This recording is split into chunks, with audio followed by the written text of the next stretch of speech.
Donc, ici, j'aimerais ça qu'on se penche sur une question qui, d'une certaine manière, est fascinante, mais qui est aussi compliquée. Hein? Qui est compliquée du fait que, pour être parfaitement franc, ma pensée sur cette question-là n'est pas totalement achevée. Hein? Habituellement, quand je vous présente une idée, j'y ai pensé auparavant, et puis j'ai l'occasion de faire part de réflexions qui ont déjà un peu trotté dans ma tête, des fois pendant plusieurs années. Hein? Dans ce cas-ci, c'est un peu le cas aussi, sauf que j'ai certaines incertitudes par rapport aux paramètres de ce dont on va traiter, mais en revanche, j'ai pas d'incertitude par rapport à l'idée centrale. Hein? Et donc, cette idée centrale-là, c'est que dans la mesure où on met en place une Cour citoyenne du Québec, hein, qui sert de cour constitutionnelle notamment, hein, en fait c'est son rôle premier, et qui nomme aussi les juges de la Cour suprême du Québec, comme on en a parlé dans la partie précédente, hein, on pourrait lui attribuer un autre pouvoir qui consisterait à se pencher, puis là, il faudrait qu'on détermine si c'est directement ou non, si c'est tout le temps elle qui est saisie dans des cas de corruption, hein, mais se pencher essentiellement sur les cas de corruption dans la sphère publique, hein, notamment. Et là, ce que j'ai à l'esprit, c'est tous les politiciens élus, hein, les citoyens tirés au sort, hein, parce que ces gens-là vont avoir un pouvoir significatif, et donc si ces gens-là décidaient de faire des gestes qui étaient très répréhensibles, ils devraient être aussi soumis à une justice comme celle-là. On doit avoir à l'esprit aussi tous les juges, hein, au Québec qui sont dans une position d'autorité, qui appliquent la loi, qui connaissent bien la loi. Hein. Et donc, quand un juge est corrompu, c'est plus grave que... c'est toujours grave, mais ça a un niveau de gravité qui est un petit peu au-delà des cas communs. Hein. Pardonnez-moi. Et donc, aussi, au moins les chefs de la police, éventuellement, si on a une armée au Québec, les chefs de l'armée. Bon, par chef, il s'agit de le définir aussi. Il y a les grands chefs, puis il y a les plus petits chefs qui sont au niveau du poste de police. Hein?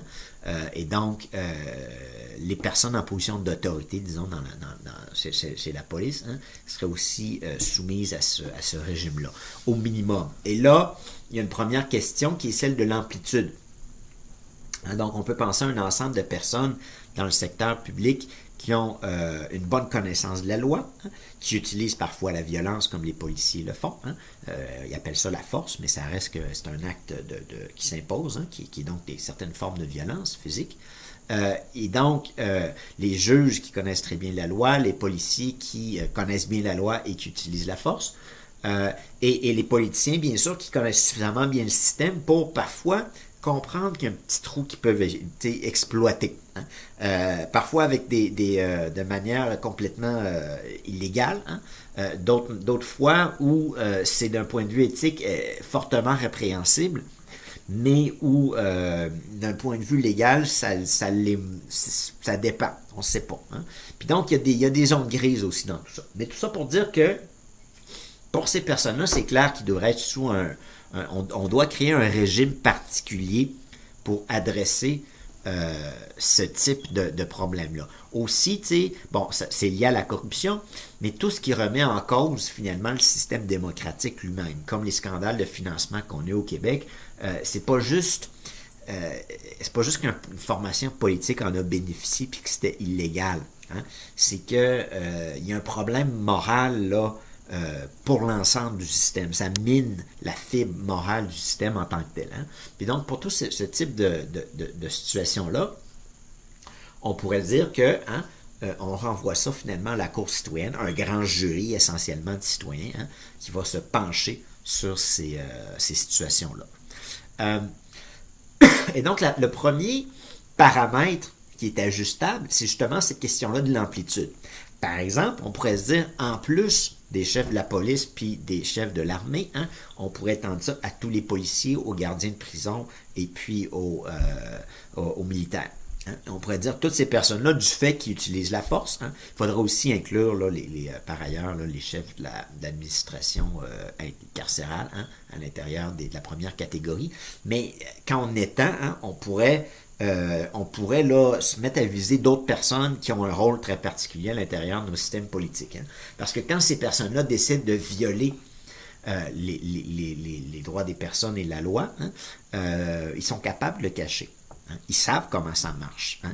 Ils vont s'assurer qu'ils le font de manière à ce que ça soit pas aussi clair aux yeux de la loi, du moins. Hein. Et puis donc, autrement dit, si 5 gardiens de prison décident de battre un prisonnier à un moment donné parce que le prisonnier les dérange, hein, et que ce prisonnier-là décide d'aller en recours contre les 5 gardiens de prison, le prisonnier-là n'a aucune preuve. Et selon les règles actuelles de la loi, hein, les 5 personnes en question, ils vont avoir éliminé les preuves s'il y en a, hein, mais ils vont s'assurer tout simplement qu'ils ne sont pas à un endroit où ils peuvent se faire prendre. Et ils vont aussi se tenir ensemble et il n'y aura personne pour venir dire, effectivement, hein, nos compères gardiens de prison ont décidé de battre cette personne-là parce qu'elle les dérangeait. T'sais. Puis donc, ça va être l'opinion de la personne incarcérée, puis ça part un peu mal, face à 5 gardiens de prison, disons, qui ont décidé de commettre un geste comme celui-là. Hein. Et donc, dans des cas comme ça, la gravité du geste, hein, puis la capacité de ces personnes-là à se faufiler, fait en sorte qu'on est dans des situations quand même particulières. Hein. Et donc, si on en vient à déterminer qu'il y a effectivement quelque chose qui s'est produit ou qu'il y a peut-être quelque chose qui s'est produit, il est important de pouvoir sanctionner ces personnes-là de manière pas juste illustrative, mais exemplaire, hein, pour que ça donne un exemple un petit peu aux autres après, pour que les gens fassent plus attention. Et donc, bien sûr, il y a un problème moral derrière ça qui est pire, qui est plus grave que le problème physique qui se produit, mais la loi a aussi une fonction dissuasive. Ceci pour dire que, hein, il y a une première question. Oui, toutes les personnes que j'ai nommées, plus peut-être d'autres à l'intérieur de certaines institutions, l'institution carcérale, l'institution militaire, puis l'institution policière, hein, qui sont les 3 piliers de la force, finalement, dans un État. Hein. On pourrait se poser la question si on veut l'étendre à ces gens-là ou non. Hein. Je ne suis pas en train de dire que je prends une position ou non, mais j'ouvre la possibilité. Puis, sur cette question-là d'amplitude, on pourrait même se poser la question à savoir s'il n'y a pas certaines personnes dans la société qui, du fait même de leur rôle dans le secteur privé, hein, ou dans la société out large, ne devraient pas être soumises à un régime particulier. Hein. Pensons par exemple aux grands scandales financiers puis aux grandes fraudes financières qui se sont faites à Wall Street et qui affectent littéralement des milliers de personnes. Quelqu'un qui a miné la pension de 50 000 personnes, ou 10 000, ou 3 000, ou 2 000, puis qui a la pension de vieillesse, ou les ressources que ces gens-là avaient mis de côté pour leur retraite, et qui a compromis la vie d'un ensemble de personnes, mais étant donné que ça reste du cash, puis que ces gens-là se payent des bons avocats, ils réussissent à parfois se faufiler puis à ne pas être punis, hein, ou à avoir une punition qui est un peu dérisoire par rapport à la gravité du geste, hein, si on compare avec d'autres gestes qui influencent beaucoup moins de gens. Hein. Certaines personnes, par exemple, dans des fonctions comme de PDG, hein, aussi, qui peuvent commettre des gestes dans l'exercice de leur fonction, qui, là, encore une fois, influencent hein, un nombre plus important de personnes. On pourrait se poser la question. Là, je ne suis pas en train exactement de le faire ici. Je pense qu'il y a une première étape auparavant, mais éventuellement, on pourrait se poser la question s'il n'y a pas d'autres types de crimes ou délits ou d'actions qui mériteraient d'être rapatriés à ce niveau-là. Hein. Puis je vais me permettre d'expliquer pourquoi. Hein. C'est que, en fait, il y a la question de l'amplitude qu'on peut varier, mais j'ai donné comme une base, là, tout ce qui est élu, hein, essentiellement, les magistrats, les chefs de la police du secteur carcéral et puis des militaires, hein, et les juges, bien sûr, toutes ces personnes-là, ça, c'est absolument clair. Le reste, hein, il y a des extensions possibles. Mais l'idée ici, hein, c'est qu'en fait,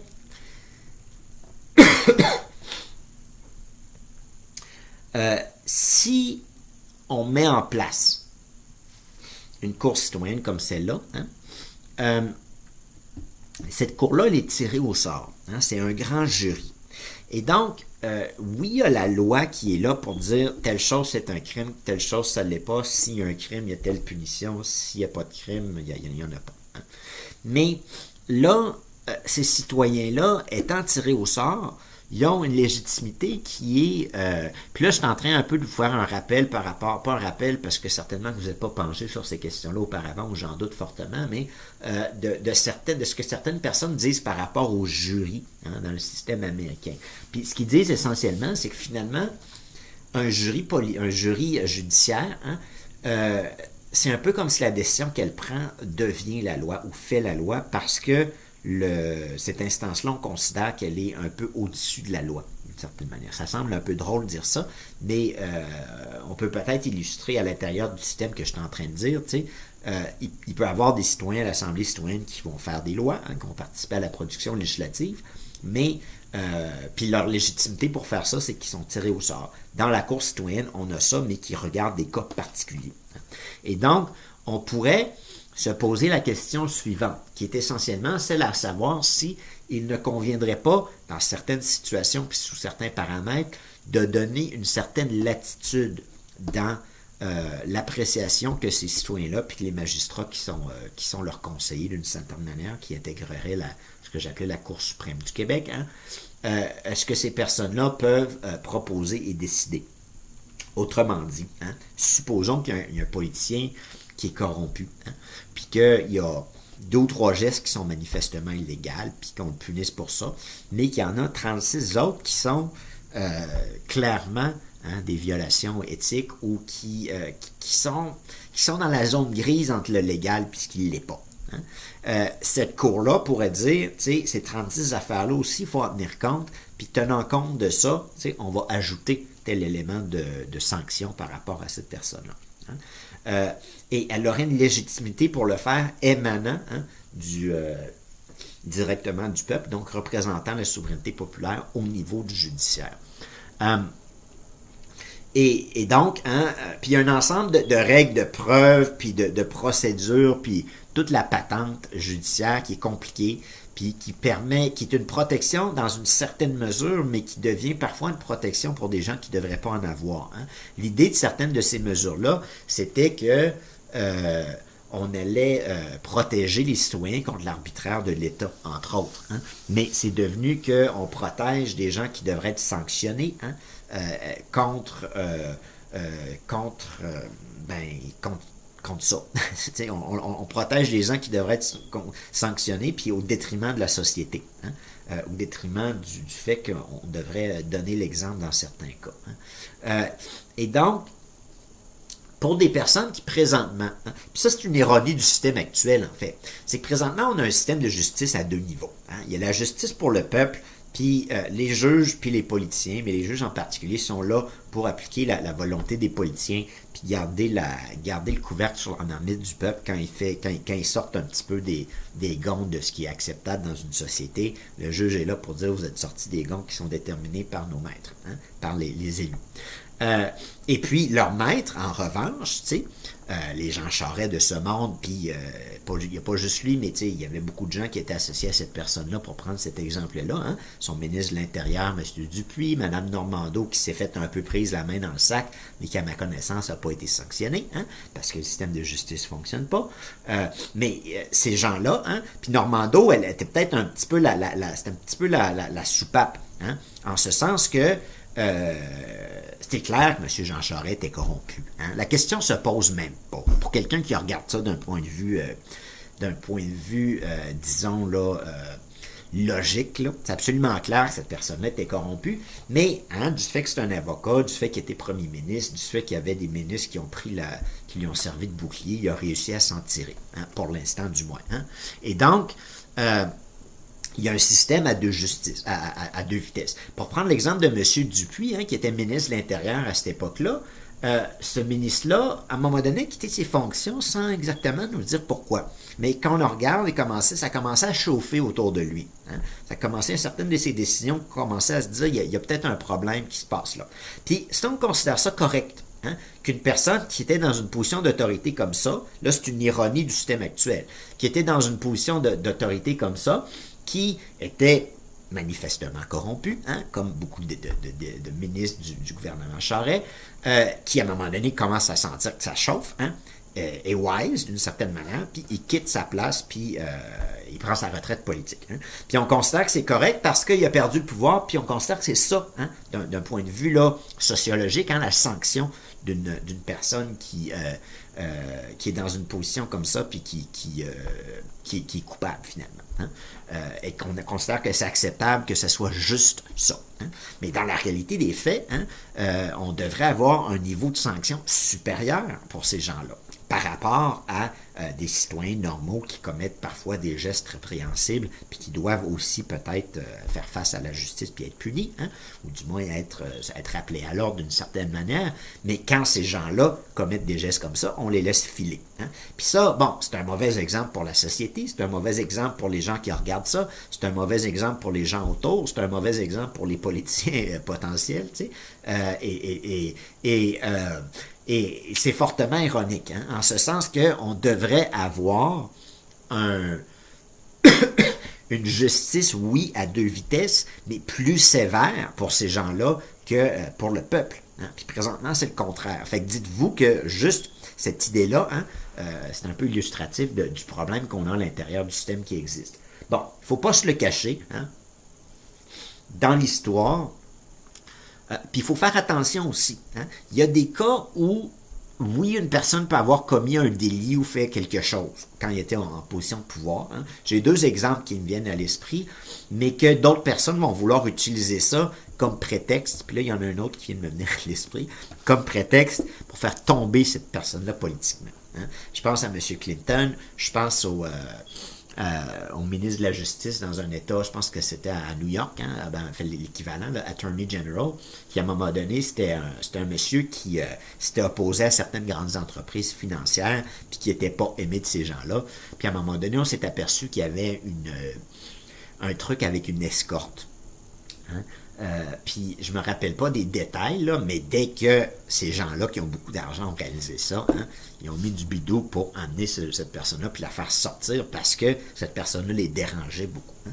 Puis donc, il faut faire un petit peu attention. Hein.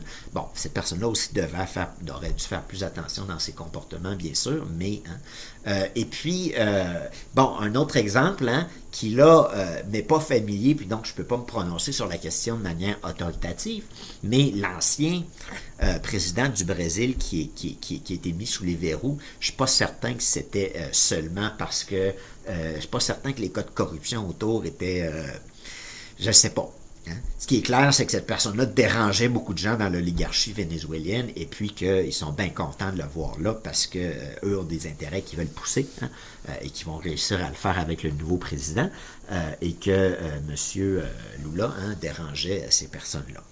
Et donc, il faut essayer d'être vigilant d'une certaine manière. Mais ce qui est clair, hein, c'est que quand il y a des cas de corruption, c'est inacceptable de n'importe quel côté politique que ce soit, bien sûr. Hein. Mais du fait que ces questions-là ont une subtilité politique aussi, justement, hein, il y aurait peut-être lieu de donner une certaine latitude à ces citoyens-là. Hein. Puis là c'est la partie sur laquelle j'hésite le plus. Hein. Comment est-ce qu'on formule ça? Comment est-ce qu'on s'assure que ça soit le cas? Comment est-ce qu'on s'assure que ça soit... c'est sûr que ça va être mieux que ce qu'on a présentement, ce qui est un système ridicule, là, mais comment est-ce qu'on s'assure que ça soit équilibré puis effectif en même temps, puis efficace et efficient? Hein? Mais bon, l'idée, hein, c'est qu'il faut renverser, il faut avoir une justice à deux vitesses, mais où la sanction est proportionnelle à la gravité des gestes qui ont été commis. Il y a des cas de mémoire, mais là, citez-moi pas sur la question, je suis pas certain. Il faudrait que je révise un peu certaines choses, ça serait pas dur à trouver sur Internet, mais où, on viole la loi électorale, puis il y a comme un financement illégal. Hein. Puis la sanction à ça, c'est une amende. Ben, tu sais, je suis pas sûr que ça devrait être juste une amende. Tu sais, on est en train de miner le système démocratique lui-même, puis on donne une amende monétaire à ces gens-là. Hein.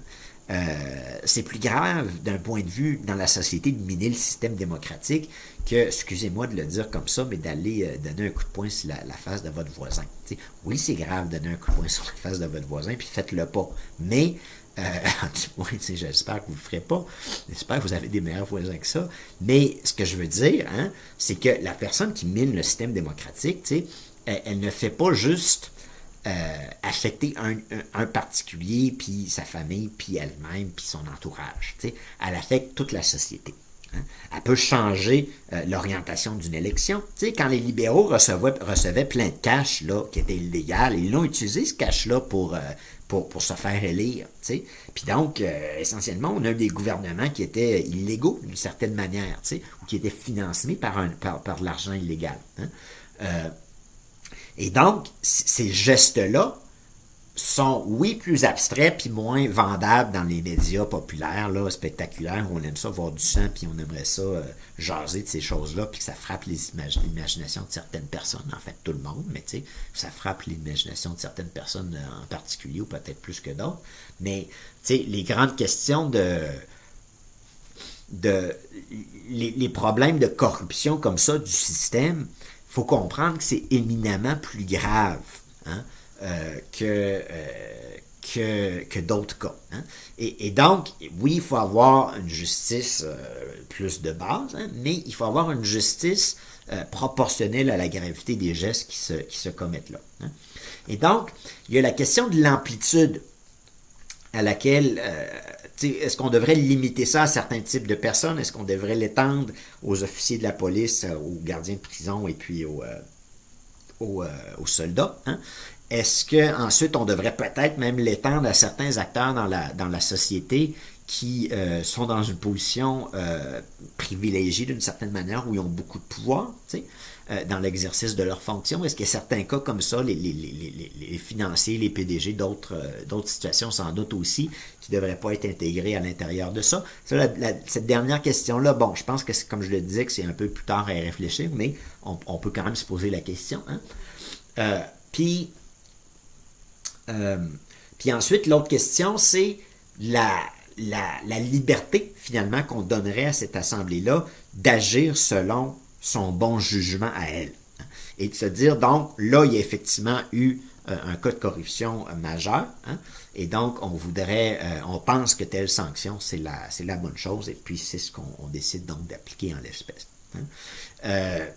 Et ça pourrait être, bon, tu sais, c'est qu'autrement dit, on sortirait du cadre où tout doit être prévu dans la loi avant de mener à une sanction comme ça. Hein. Et en sortant de ça, hein, d'une certaine manière, il y a un risque, hein, qu'on ouvre la porte aussi à ce que une assemblée comme ça puisse faire un geste qui est essentiellement politique. Mais je ne pense pas que ce risque-là est énorme, puis que les bénéfices d'ouvrir cette porte-là sont, ou plutôt les bénéfices de mettre en place un système comme ça seraient plus grands que de ne pas avoir un système en place comme ça. Hein. Et puis donc, même malgré ce risque-là, qui est probablement léger, on peut espérer là, que il y aurait, autrement dit, les citoyens pourraient décider d'aller trop loin. Hein. Et donc, les citoyens de la Cour constitutionnelle du Québec ou la Cour citoyenne du Québec. Et donc, il va falloir réfléchir à ça, puis peut-être voir comment est-ce qu'on peut trouver un bon point d'équilibre pour répondre à cette situation-là. Je comprends que ça va un peu à l'encontre de la conception judiciaire puis légale présentement. Puis justement, cette réflexion-là, bon, tu sais, je peine un petit peu moi-même à la faire. Fait que, tu sais, aidez-moi dans le futur quand vous allez avoir une cour constitutionnelle au Québec ou une cour citoyenne et réfléchissez à cette question-là puis tentez de déterminer si effectivement on ne devrait pas élargir un peu la latitude que ces gens-là ont, au moins dans certains cas, puis peut-être de manière plus large puis plus générale.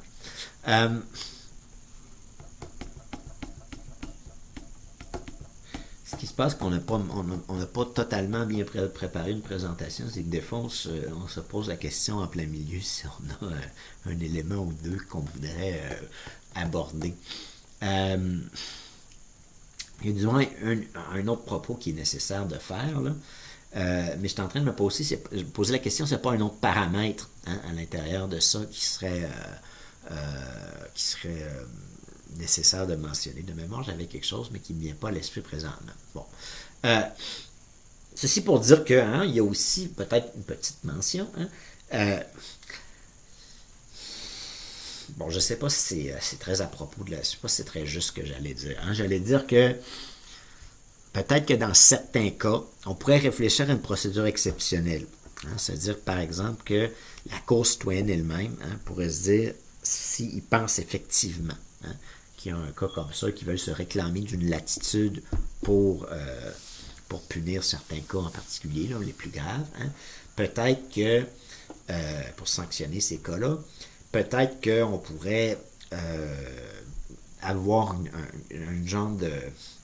Ça devient un peu compliqué, là, mais avoir une procédure exceptionnelle, par exemple, qui décide, disons, d'appliquer une sanction. Disons qu'on a pris Jean Charest, puis on s'est dit, là, c'est évident qu'il est corrompu, on veut mettre Jean Charest en prison pendant 20 ans pour faire réfléchir aux politiciens dans le futur sur ce genre de questions-là. Puis que la décision se soit prise, qu'elle soit serrée ou que ce soit même 40 des 50 citoyens qui auraient décidé ça. Ça change, c'est un élément à considérer sans doute, mais supposons que c'était moyennement serré, que c'était peut-être 30 des 50 qui auraient décidé pour ça, puis que les autres 20 étaient peut-être pour laisser Jean Charest filer en liberté ou pour, disons, lui donner une sanction qui est moins importante. Supposons qu'il y avait ces trois camps-là, à l'intérieur d'une cour citoyenne qui se penchait sur le gouvernement Charest, puis sur cette personne-là en particulier, puis qui en venait à cette conclusion-là.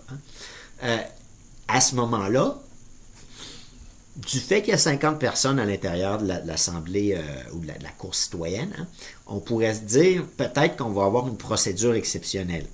Comme il faudrait convoquer 250 personnes au sort, de manière exceptionnelle pour une fois, pour réviser l'ensemble des délibérations qui ont eu lieu devant cette assemblée de 50 personnes-là, et puis donner leur aval à cette décision-là, ou dire, en fait, on est en désaccord, puis on pense que vous êtes allé trop loin, ou que vous n'auriez pas dû prendre cette décision-là. Donc, un oui ou un non, essentiellement, sur la décision de cette assemblée-là. Puis là, ça donnerait on s'assurait d'avoir une base, un peu plus large que 50 personnes et d'avoir une sanction qui soit du coup plus légitime et puis contrôlée d'une certaine manière. Bon, je suis pas certain que ce genre d'idée-là, c'est la meilleure au monde, parce que le problème, c'est de déterminer quand est-ce qu'il faudrait qu'on procède à une assemblée comme celle-là.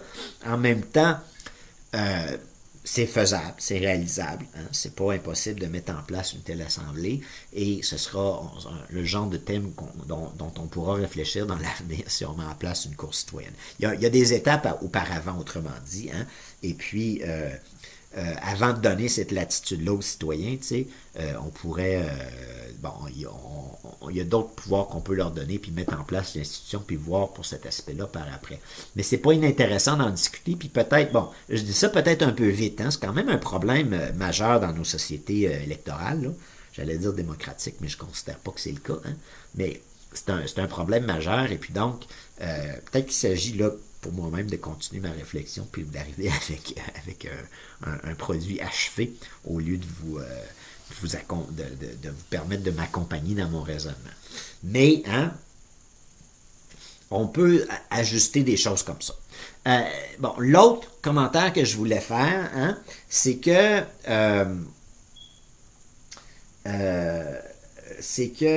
bien sûr, là, ça paraît gros tout ça. Puis je me dis, on s'en va pas mal loin. Il y aurait quand même, ça serait le fun pour certaines personnes qui sont mécontentes du système actuel. Ils diraient, on a besoin de quelque chose comme ça.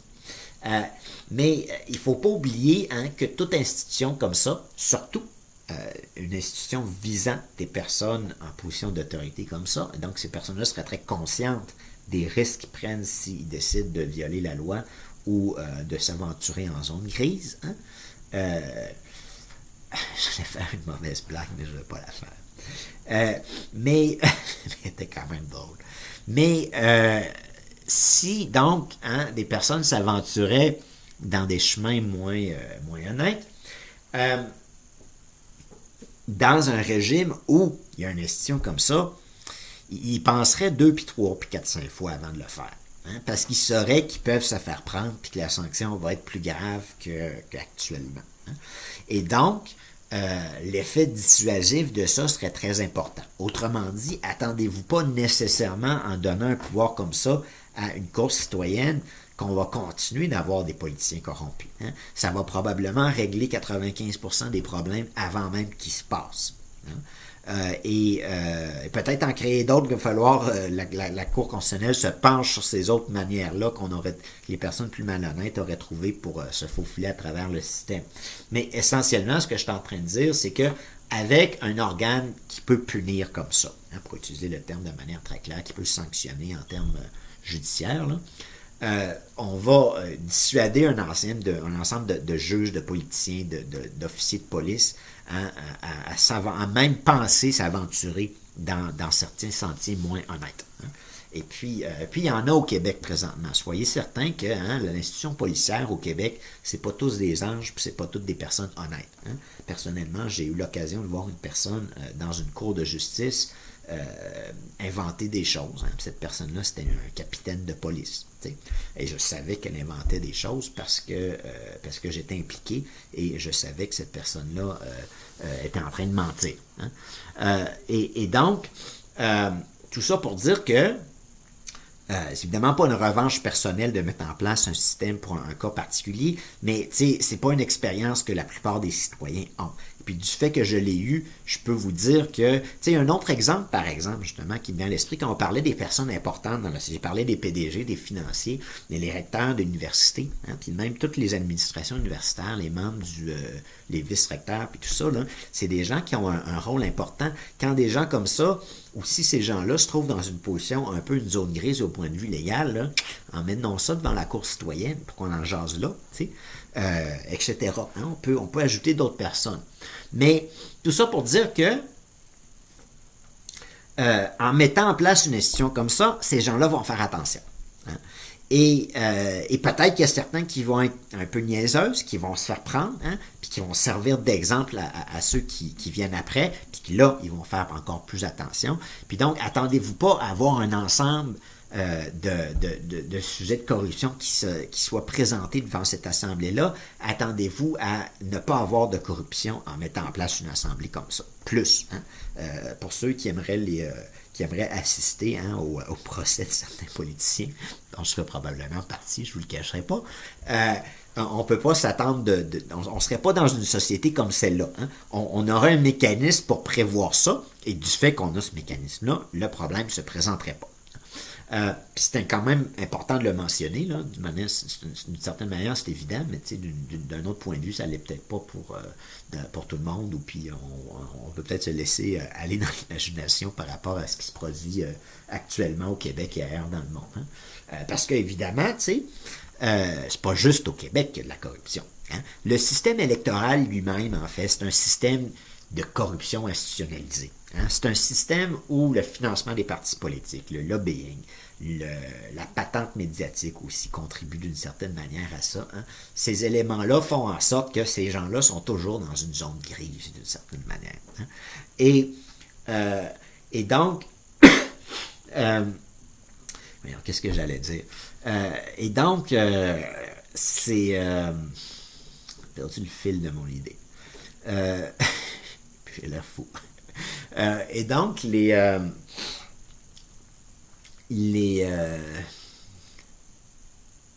bon, c'est ça. Dans une société où on met en place d'autres institutions, on n'est plus dans cette logique-là. C'est une logique politicienne actuellement parce que c'est comme ça que le système fonctionne. Puis c'est possible de réussir en politique en faisant ça. Hein? Les libéraux nous l'ont démontré. Puis ils ont même été réélus après. Parce qu'on n'a pas pogné Jean Charest suffisamment fortement. Ce parti-là, autrement dit, là, aurait dû s'écrouler après ces événements-là dans une société réellement démocratique où on aurait pu faire analyse de leur comportement. Hein? Puis si c'est pas écroulé, c'est parce que ils ont réussi comme à se faufiler habilement puis à préserver, bon, en mettant Jean Charest de côté pour un bout de temps, il va peut-être en revenir, là, celui-là, hein? Mais en le mettant de côté pour un bout de temps, ils ont réussi à préserver une genre d'idée qui était peut-être pas que c'était de sa faute ou que, bon, c'était passé là puis c'était dans le passé. Mais dans une vraie société démocratique, là, c'est pas juste lui puis ses ministres, c'est beaucoup d'autres mondes dans le parti qui auraient été visés puis qu'on aurait pu exclure ces mondes-là, ces gens-là du monde politique, pardon. Ces mondes-là du monde politique, ça sonnerait moins bien comme phrase. Et qu'on peut exclure ces personnes-là hein, de l'activité politique elle-même et que ça aurait pu se passer comme ça. Encore une fois, hein, dans une société où il y a des institutions comme ça, on va être protégé contre ça. Hein, parce que ces gens-là ont une certaine forme d'intelligence. Pas que d'un point de vue moral, surtout pas. Hein, mais d'un point de vue capacité de comprendre le système puis comment se faufiler à l'intérieur du système sont pas mal habiles. Hein. Autrement dit, ils ont une intelligence, mais ils l'utilisent mal. Hein. Une intelligence technique, là, si on peut dire, une capacité mentale non négligeable, mais moralement, ils l'utilisent mal. Hein. Et donc, encore une fois, dans le système où on a une cour citoyenne qui fait vigile, hein, qui regarde le monde politique, puis s'il y a des choses qui semblent fortement anormales, hein, qu'elle est en mesure d'intervenir, ils vont marcher les fesses serrées, vos politiciens, dans là-dedans. Puis ils vont faire attention, puis on peut espérer qu'il y ait des gens plus honnêtes aussi en politique, puis mettre en place des mécanismes pour que ça se produise, hein, mais ils vont faire beaucoup plus attention pour ceux qui sont moins, et d'une certaine manière, se conformer à des normes éthiques plus élevées. Parce que dans le fond, on a laissé ça se passer. Tout le monde sait que c'est inacceptable, plein de gens s'en plaignent, mais on a laissé un système comme ça être mis en place puis sans tellement y réfléchir. Bon, c'est pas évident nécessairement non plus changer nos institutions politiques, mais d'une certaine manière, on est aussi coupable hein, de devoir laisser ce type d'événement-là se produire. Hein. Bon, ceci pour dire que comme pouvoir annexe possible à l'Assemblée citoyenne, on peut lui donner la possibilité d'être en mesure de sanctionner des violations surtout graves, mais peut-être aussi moins graves, hein, à l'intérieur de ces sphères-là où il y a des gens qui ont un pouvoir conséquent dans notre administration publique, puis peut-être même à l'extérieur un petit peu du système public en tant que tel. Et faire en sorte qu'il y ait un système, effectivement, ça sonne drôle de dire ça, mais un système de justice à deux vitesses. Hein?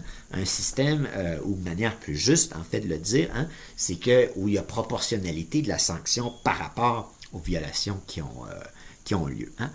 Ceci pour dire que il y a quand même lieu, là, comme vous pouvez le voir, de continuer un peu la réflexion sur ce sujet-là, et puis d'être vigilant aussi dans la mesure, dans la manière qu'on va mettre ça en place. Mais dans l'essence hein, de ce que je suis en train de dire, je pense qu'il est temps. Hein, je regarde un peu ce qui se passe ailleurs. Tu sais, je suis allé fouiner un peu dans ma vie aussi. Hein, j'ai vu d'autres politiciens que ceux du Québec. Hein. Des fois, de visu, là, je les ai fréquentés, où j'étais avec eux, où j'ai pu être autour d'eux un bout de temps, tu sais. Puis, tu sais, je me suis intéressé à d'autres pays, autrement dit, hein, mais des fois en y allant, tu sais. Bon, tu sais, on a une situation désolante au Québec, puis il y a des raisons pour ça. Hein, on pourrait y revenir. Mais c'est grave ailleurs aussi.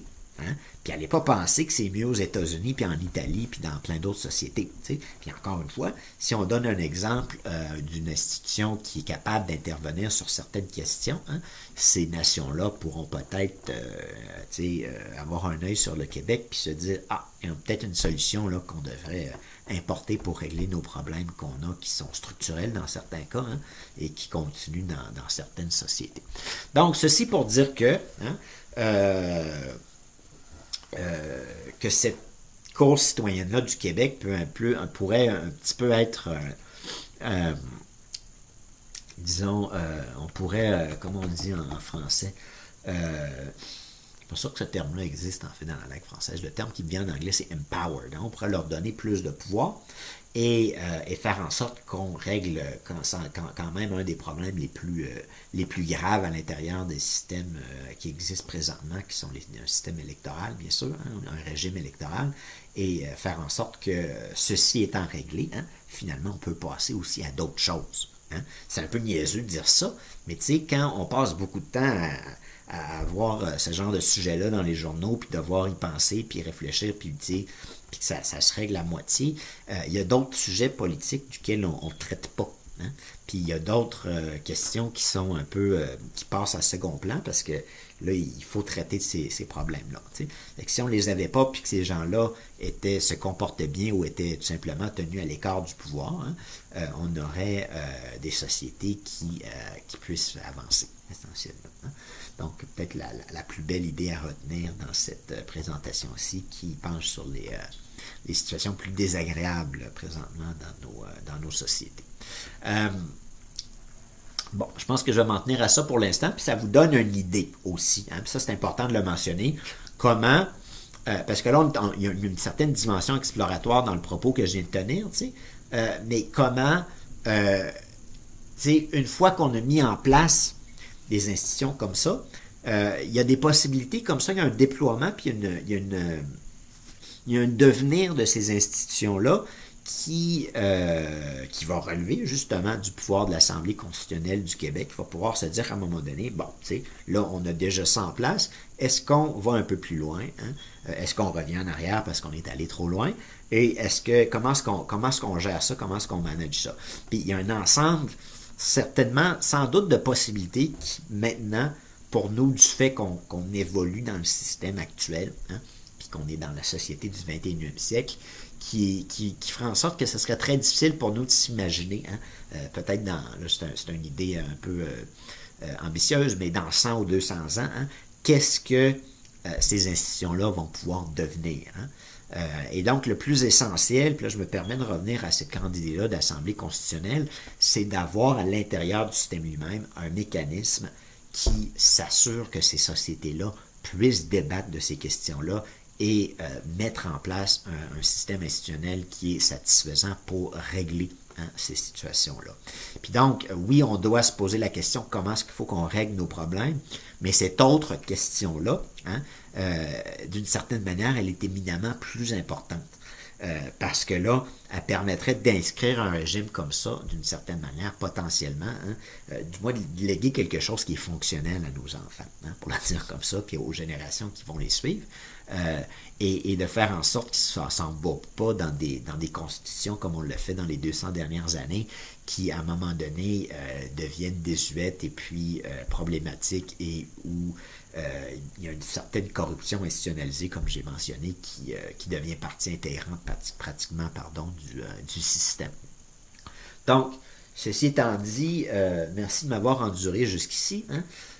Je sais que des fois, j'ai pas la meilleure respiration du monde. Je pense que c'est entre autres parce que j'ai un amour fou pour les petits minous en bas. Je suis allergique aux chats, mais il y a 4 chats en bas. Hein. Puis donc, j'aime ça aller les voir de temps en temps. Hein. Et c'est bien pour eux aussi, bien sûr. Sauf que, de temps en temps, mon système respiratoire me rappelle que je devrais faire attention. Hein, et que je devrais un peu, du moins, tenter de faire avec. Là. Mais si vous avez un peu enduré certaines situations respiratoires dans les présentations, c'est entre autres dû à ces 4 petits êtres-là. Ceci étant dit, dans ce qui va suivre, hein, comme je l'ai déjà pré-mentionné, là, mais on en arrive à d'autres idées justement de comment est-ce qu'on pourrait utiliser le tirage au sort à l'intérieur de nos systèmes politiques. Et on va voir qu'on peut être imaginatif et qu'il y a plusieurs manières fort intéressantes qui vont s'offrir à nous, en fait.